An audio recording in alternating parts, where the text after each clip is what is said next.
Einen wunderschönen guten Tag und herzlich willkommen in der Task Garage. Hört sich irgendwie komisch an, lassen wir das. Zurück aus Altstedt, aber natürlich hat Altstedt uns etwas Arbeit hinterlassen. Und zwar am Snowy, wir müssen uns um die Servo kümmern.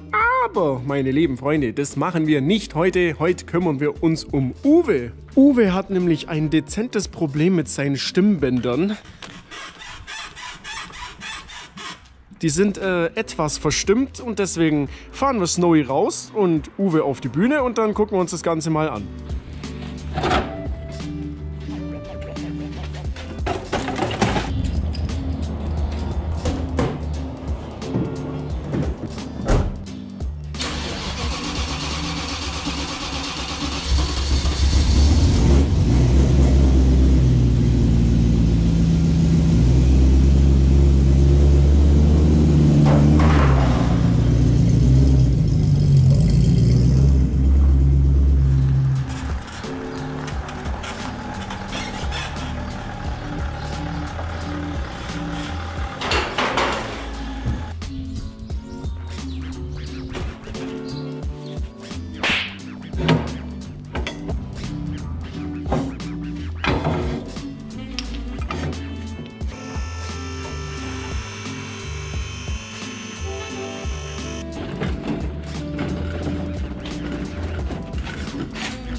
Verdammt.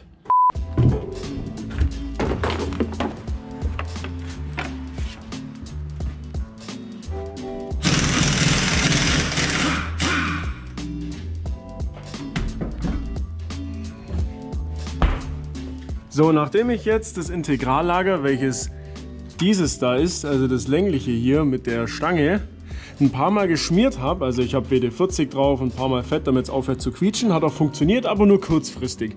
Jetzt habe ich den Entschluss gefasst, ich werde es einfach mal tauschen. Habe ich noch nie gemacht, habe ich noch nie bei einem anderen Auto so gesehen, dieses Lager. Es schaut alles recht oxidiert aus, ich hoffe, ich kriege es irgendwie raus. Die Querlenker habe ich auch direkt neu mitbestellt, also den oberen und den unteren. Neue Teile haben wir bereits da. Da haben wir die schönen Dinger. Einmal Integrallager neu bitte. Könnte übrigens sehr interessant für euch werden, wofür wir dieses Motorenöl brauchen. Ihr werdet euch auf jeden Fall freuen, was damit passiert. Fangen wir mal an mit dem Ausbau. Wenn es ein rechter Scheiß ist, mache ich nur die eine Seite.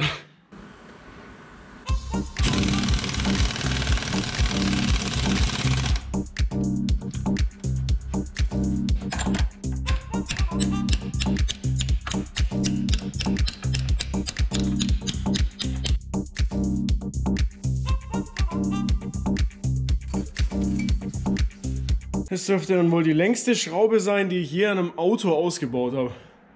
Krasser Eumel, oder?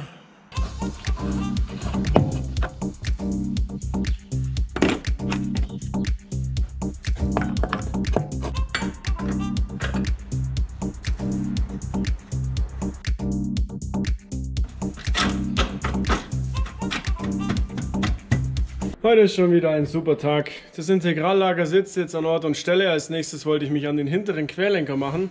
Dazu müssen die Stoßdämpfer weg und dazu muss natürlich auch diese Ablage weg. Jetzt hat gerade dieses Schloss hier, wo da einhakt, warum auch immer man das hier extra abschließen wollen würde, eingehakt und geklemmt. Das heißt, ich musste hier gerade aufbrechen. Hier sieht man es, dieser Mechanismus zum Verschließen, der da unten an dieser Schlaufe einhakt, ist einfach kaputt. Das heißt, den werde ich jetzt rausbauen, weil ich muss das sowieso nie abschließen. Mann, Mann, Mann, heute wieder mehr kaputt gemacht als repariert am Auto. Hier sieht man es jetzt ganz gut. Die Mechanik von dem Gestänge komplett verbogen, hat blockiert.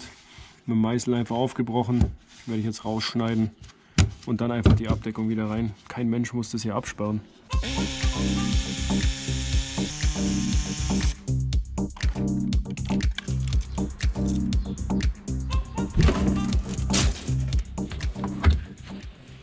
Na also, funktioniert wie am ersten Tag.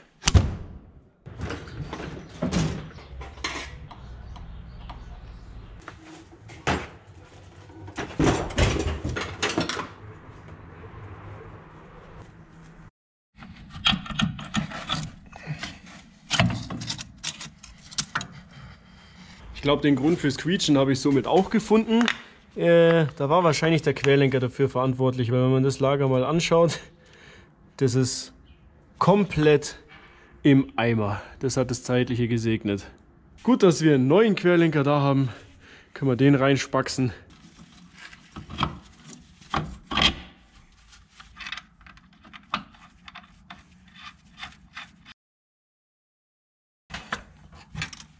Gott sei Dank bin ich kein Kfz-Mechaniker.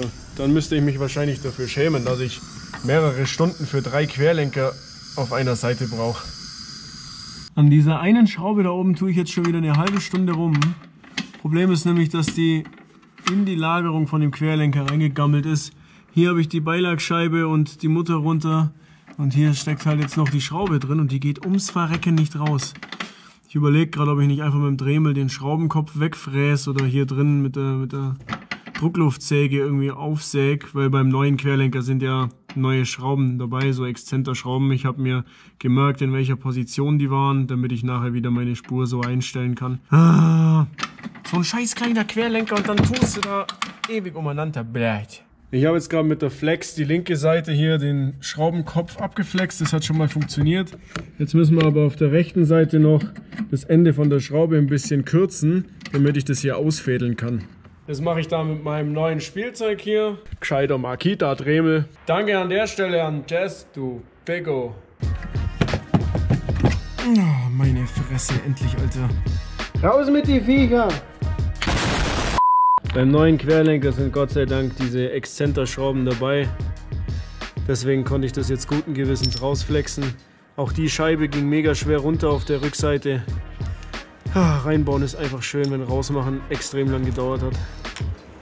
Mi Friendos, es ist vollbracht. Wir haben jetzt hier neue Querlenker vorne und hinten. Neues Integrallager unten drin. Somit haben wir jetzt erstmal wieder ein aufgefrischtes Lenkverhalten. Wegen den Exzenterschrauben werde ich wahrscheinlich trotzdem zum Spureinstellen fahren, weil in dieselbe Position habe ich es jetzt wahrscheinlich nicht wieder genau hingedreht bekommen. Sicherheitshalber einfach mal, dass sich die Reifen nicht komplett beschissen abfahren.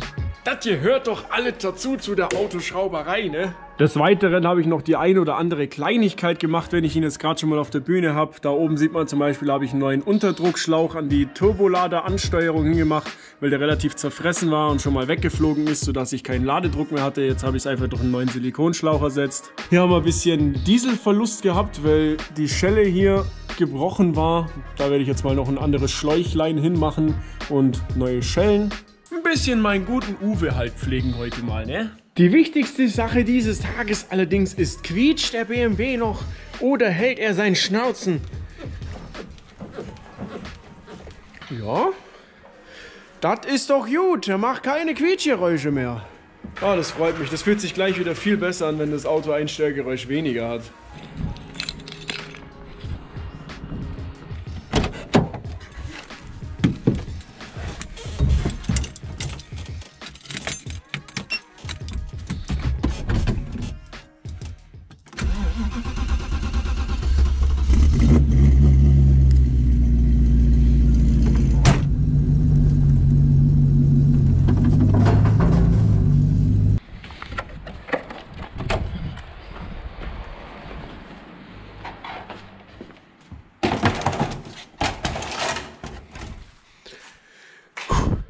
So, das war's dann für den heutigen Tag in der Halle, aber das Video geht noch weiter. Wir sprechen morgen noch über was einige von euch vielleicht fröhlich, andere wiederum vielleicht traurig stimmen wird. Die einen wiederum juckt's überhaupt nicht. Für mich ist es allerdings wieder so ein Abschnitt, der abgeschlossen wird. Seid gespannt, gleich sehen wir uns wieder.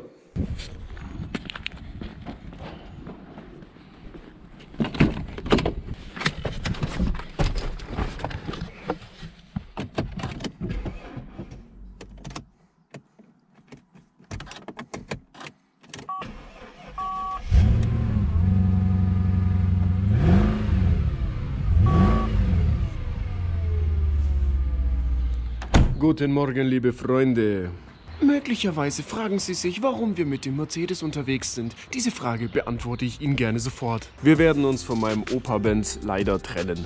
Eigentlich war ja mein Grundgedanke, den wieder ein bisschen fresh zu machen, eventuell zu folieren, Rost entfernen und so, aber ich habe da nochmal so ein bisschen überlegt und eigentlich taugt mir das Auto gar nicht so extrem, dass ich diesen ganzen Aufwand betreiben möchte. Also ich finde das Auto schon mega geil. Weil einfach dicker V8 drin, fahrendes Sofa, viel Komfort. Es macht einfach Laune, entspannt darin zu fahren. Optisch finde ich ihn jetzt aber auch nicht so 100% meinem Geschmack entsprechend. Wäre das ein 190er, dann wäre das was anderes. Dann würde ich auf jeden Fall da ein Riesenprojekt draus machen. So aber habe ich ein bisschen andere Pläne einfach und da ist dieses Auto dann in meinem Fuhrpark zu viel. Ich bin mega froh, dass ich das Auto hatte. Ich habe damit viel Spaß gehabt. Es macht einfach mega Laune. Immer wieder kann ich es nur sagen. Dennoch müssen wir uns jetzt davon trennen. Ich möchte mir an dem Auto auch keine goldene Nase verdienen und eine mega Marge raushauen, sondern er soll einfach nur weg, damit ich Platz für was anderes habe, weil sobald der weg ist, habe ich schon was anderes, was dafür angemeldet wird. Könnt gespannt bleiben. So technisch ist er eigentlich in einem Top-Zustand. Der Unterboden ist wie geleckt, das Getriebe schaltet weich, der hat gerade mal 156.000 Kilometer drauf. Es funktioniert alles, bis auf so Kleinigkeiten wie, dass das Schiebedach zum Beispiel nur noch kippen kannst und nicht komplett aufmachen und die Kopfstützenverstellung, die elektrische, geht beim Fahrer nicht mehr. Aber sonst ist die Technik wirklich tipptopp an dem Auto. Was man halt sofort sieht und was wahrscheinlich der größte Makel an dem Fahrzeug ist, ist, dass rundrum alles voll mit Rost ist. Also die ganze Karosserie ist gestreut von Rost. Der Unterboden ist davon aber nicht betroffen, der schaut nämlich sehr gut aus. Ich wollte nur, dass ihr Bescheid wisst, dass dieses Auto jetzt als zweiter Mercedes meinen Fuhrpark verlassen wird. Ich fühle die Karre einfach als Projekt nicht so sehr und als Alltagsauto habe ich jetzt den E39, unseren guten, sparsamen, platzhabenden Uwe. Der ist dann natürlich ein bisschen außer Konkurrenz zu so einem 4,3 Liter V8 Saufmonster. Ja, viel mehr gibt es dazu dann eigentlich auch nicht mehr zu sagen. Ich für meinen Teil werde jetzt noch die zweite Seite, Querlenker und alles tauschen beim Uwe. Da habe ich nämlich gestern leider nur die eine Seite geschafft, aber wenn man schon alle Teile da haben, dann machen wir auch beide Seiten. Was mir gestern ein Bekannter noch gesagt hat, bei diesen Exzenterschrauben, wenn man die tauscht, dann muss man ja normalerweise wieder Spur einstellen. Ihr könnt allerdings mit einem Körner einen Punkt auf die Schraube und einen Punkt daneben ins Blech machen und dann könnt ihr die neue Schraube wieder exakt auf diesen Punkt auch hindrehen. Und ob das jetzt ein paar Minuten anders steht in der Rotation, macht wahrscheinlich in der Spur nicht extrem viel aus. Solltet ihr allerdings keine Ahnung von sowas haben, dann lasst einfach Spur einstellen, das kostet nicht die Welt. Und ihr spart dadurch Hinterreifen. Außer ihr fahrt sowieso 10 Grad Sturz, dann ist eigentlich alles wurscht. Summa summarum wünsche ich euch noch einen wunderschönen guten Tag, morgen, Abend. Und ihr wisst ja, immer TUI-Kotztüten dabei haben. Take it with a smile.